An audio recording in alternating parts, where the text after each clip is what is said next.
Dan salam sejahtera. Bersua lagi bersama dengan cikgu hari ni. Okey, nama cikgu Kuaslizam bin Azmi. Kalau sebelum ni mungkin dalam slide cikgu tak pernah ada pun cikgu letak nama cikgu ke apa ke. Tak. Hari ni kita bersua kembali. Hari ni cikgu akan mengajar kamu berkaitan dengan tajuk penjelmaan. Penjelmaan ini amat penting di dalam peperiksaan SPM nanti. Dan penjelmaan ini berada di bab 3 tingkatan 5. Kalau sebelum ni sebenarnya kamu dah jumpa dah tentang penjelmaan. Penjelmaan 1 dan penjelmaan 2. Yang berada sewaktu kamu belajar di tingkatan 2 dan di tingkatan 3 buku teks KBSM dahulu. Okey, hari ni kita tengok penjelmaan 3. Apa itu penjelmaan 3? Pertama sekali, bila disebut penjelmaan 3 ini bermaksud bab dah ketiga kali dah kamu belajar tentang penjelmaan. Okey, penjelmaan 3 hari ini berkaitan dengan gabungan penjelmaan. Bila gabung penjelmaan bermaksud penjelmaan 1 dan 2 kita gabungkan. Gabungan penjelmaan RS berarti penjelmaan S diikuti oleh penjelmaan R. Kita baca S dulu baru kita baca R. Kita tak baca R dulu baru kita baca S. Ini gabungan penjelmaan. Dalam penjelmaan, kamu perlu menggunakan terma yang betul. Sekiranya ejaan translasi, kamu kena eja betul-betul. TRANSLASI. Baru terma yang betul. Mula dengan nama penjelmaan dahulu. Sekiranya soalan minta namakan, huraikan, kamu kena bagi nama penjelmaan dahulu. Baru diikuti dengan properties lain. Bermaksud baru diikuti dengan pusat, baru diikuti dengan ikut arah jam, lawan arah jam sekiranya putaran. Bermaksud kita guna nama dahulu baru diikuti benda lain. Dalam penjelmaan ini juga kamu tidak boleh ringkaskan. Tak boleh short form.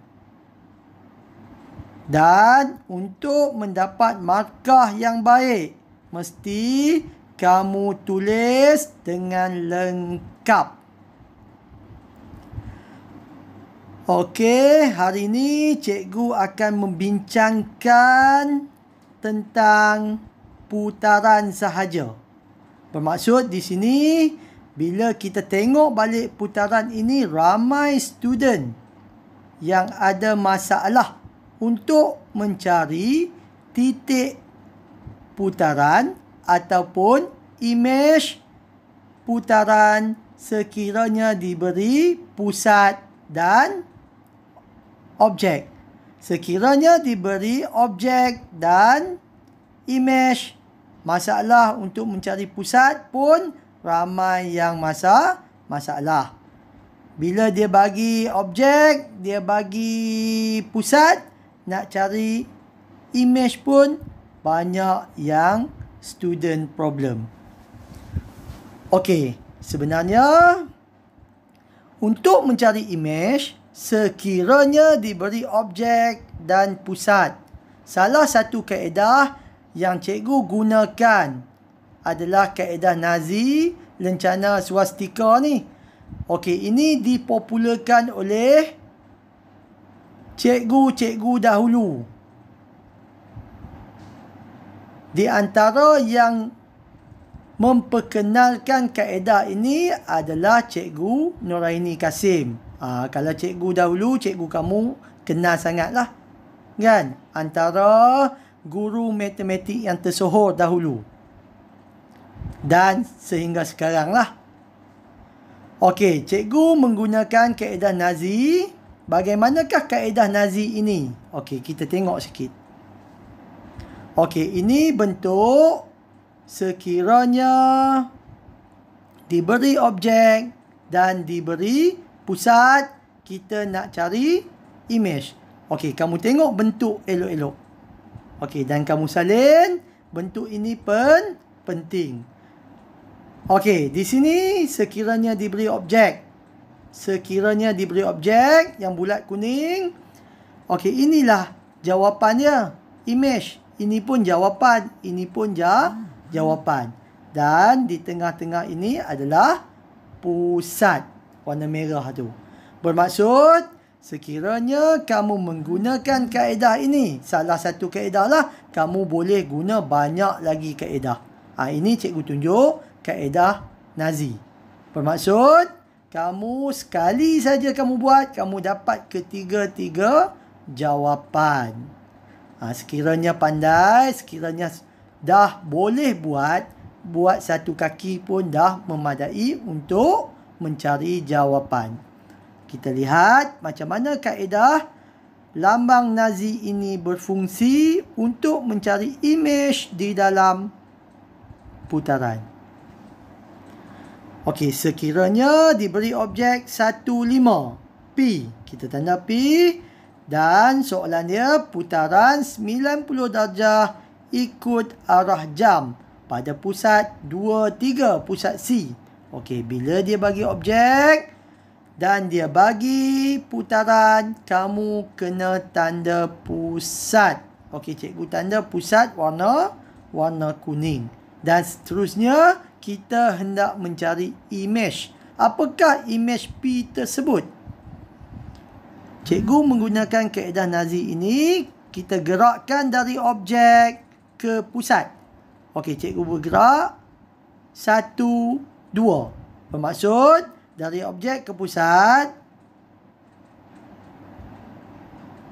1 dan 2 kotak. Dia nak pergi ke pusat 1 kotak. Dia nak pergi pula ke pusat seterusnya 2 kotak. 1, 2. Dari pusat kita gerakkan 2, 1. Kita terbalikkan 1, 2. Kamu baca 1, 2, 2, 1. 2, 1. 2, 1. 2, 1. Okey, yang warna kuning itu kesemua jawapan bagi putaran yang berpusat di C. Okey, kita tengok manakah jawapan sebenar. Jawapan sebenar, putaran 90 darjah ikut arah jam. Kalau tak tahu, letak nombor 12. Tengok jam mana yang ikut arah jam. Okey, di sini. Jadi, inilah jawapannya. Tulis koordinat tersebut. Okey, ini image 4. 4 bagi putaran 90 darjah ikut arah jam pada pusat 23. Sekiranya soalan tersebut mengatakan 90 darjah lawan arah jam pada pusat 23. Jawapannya 0, 0, 2. Jawapan dia 0, 2. Sekiranya 180 darjah pada pusat 23, jawapannya 3, 1. Di sini kamu akan dapat ketiga-tiga jawapan untuk objek dan pusat yang diberikan bagi putaran.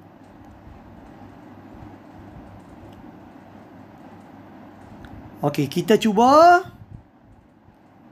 soalan yang kedua.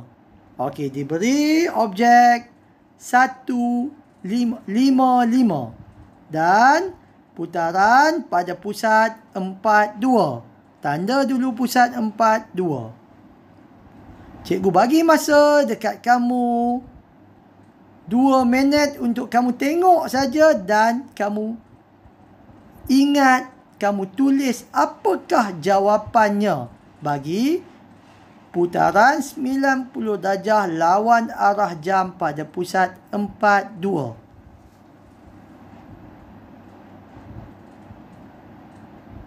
Okey?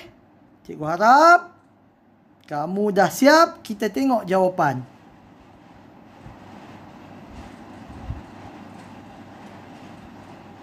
Satu, tiga, tiga, satu, tiga, satu, tiga, satu. Okey, lawan arah jam. Okey, good. Yang mana dapat jawapan? Bermaksud